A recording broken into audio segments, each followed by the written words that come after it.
हरे Krishna, Radhe Radhe. Hashtag Kaushiki में सभी लोगों का स्वागत करती हूँ। दोस्तों, हमारे एक बहुत ही प्यारे से सब्सक्राइबर है जिन्होंने ये पूछा था कि पितृपक्ष में लड्डू गोपाल जी की सेवा डेली का जो दिनचर्या रहता है वो कैसे किया जाता है। बहुत लोगों के यहाँ पे यही मान्यता है कि पितृपक्ष में पूजा नहीं होती है, धूप दिया नहीं प्रज्वलित किया जाता है, भगवान की मूर्ति को स्पर्श भी नहीं किया जाता है। तो सबसे पहले ये कह दूं कि पितृपक्ष जो है ये कब से शुरू होता है। ये शुरू होता है चतुर्दशी के अगले दिन से। पूर्णिमा से शुरू होके अगले महीने यानी कि आश्विन महीने की जो अमावस्या आती है उतने दिन तक 15 या 16 दिन के लिए चलता है। इस समय सबसे खास बात यही रहता है कि इस समय हमारे जो भी पितृ है, पितरों को पानी दिया जाता है, पितृ के श्राद्ध किया जाता है, तर्पण किया जाता है और घर में बहुत पूजा अर्चना भी किया जाता है। इसके कारण यही है कि पूजा अर्चना करके हम भगवान को प्रसन्न करते हैं ताकि हमारे पितरों को मुक्ति मिल सके, मोक्ष मिल सके। पूजा इत्यादि बंद करने के बाद मुक्ति मिलने का, मोक्ष मिलने का जो रास्ता है वो और भी ज़्यादा संकीर्ण हो जाते हैं। एक और बात बता दूं कि राधा अष्टमी से लेके अगले 15 या 16 दिन तक 16 दिन तक जो है माता लक्ष्मी की, महालक्ष्मी की पूजा की जाती है। तो क्या हम इस समय व्रत नहीं करते? अगर ऐसे ही होता था तो माता लक्ष्मी की पूजा इस समय क्यों होता था? चाहे चतुर्मास हो चाहे पितृपक्ष हो, घर में जो नित्य पूजा होती है, जो देवी देवताएं घर में विराजमान है, उनकी पूजा सुबह शाम आरती धूप दिया कभी भी बंद नहीं होती है। तो बंद क्या रहता है? बंद तो गलत काम बंद करना चाहिए, चाहे वो पितृपक्ष हो चाहे कोई भी पक्ष हो। गलत काम बोलना, झूठ बोलना, लोगों का बुराई करना, लोगों के बारे में गलत सोचना, ये सोच हमें बंद करना चाहिए।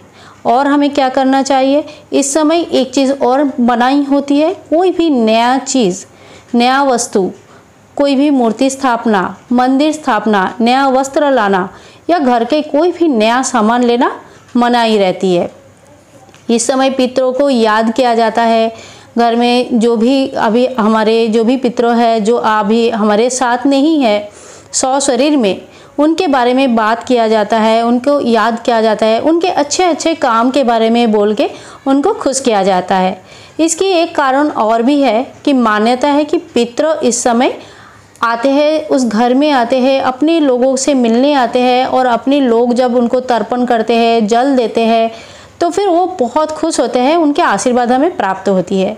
इससे घर की डेली पूजा का कोई संबंध नहीं है। डेली पूजा जैसे होता है वैसे ही करना चाहिए। लड्डू गोपाल जी का डेली सेवा हम लेते हैं और हमारे खुद के खाना पीना सोने में कोई जब फर्क नहीं पड़ता है तो फिर लड्डू गोपाल के डेली रूटीन में फ़र्क नहीं पड़नी चाहिए। क्या पड़नी चाहिए? खुद को पूछिए। लड्डू गोपाल जी को सवेरे अच्छे से उठाए, भोग लगाए, स्नान करवाए, पोशाक पहनाए, श्रृंगार करे, दोपहर का, शाम का, सवेरे का, सब समय का, जैसे 4 समय का भोग लगाते हैं वैसे भोग लगाए।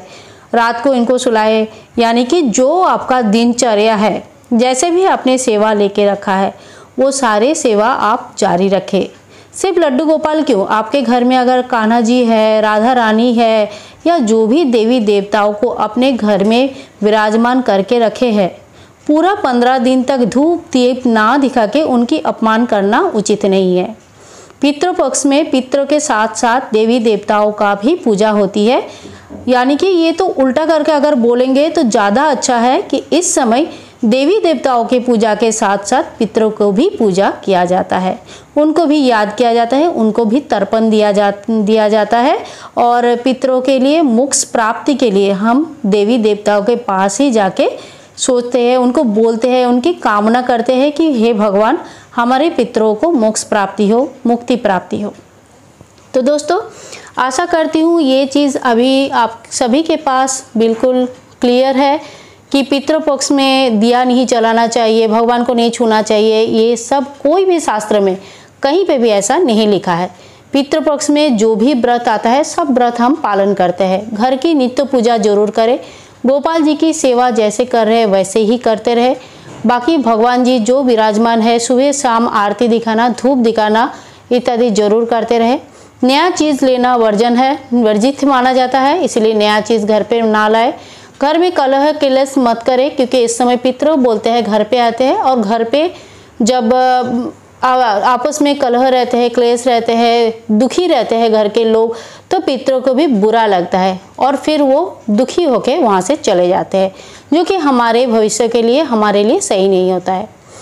कभी कभी आपने देखा होगा कि बहुत सारे काम होते होते भी बिगड़ जाए, घर में बहुत पूजा करते हैं, सब कुछ करते हैं, सब नियम अनुसार करते, फिर भी काम बिगड़ते रहते हैं। इसके कारण एक ये भी होता है कि शायद हमारे पितृ हमारे ऊपर खुश नहीं है।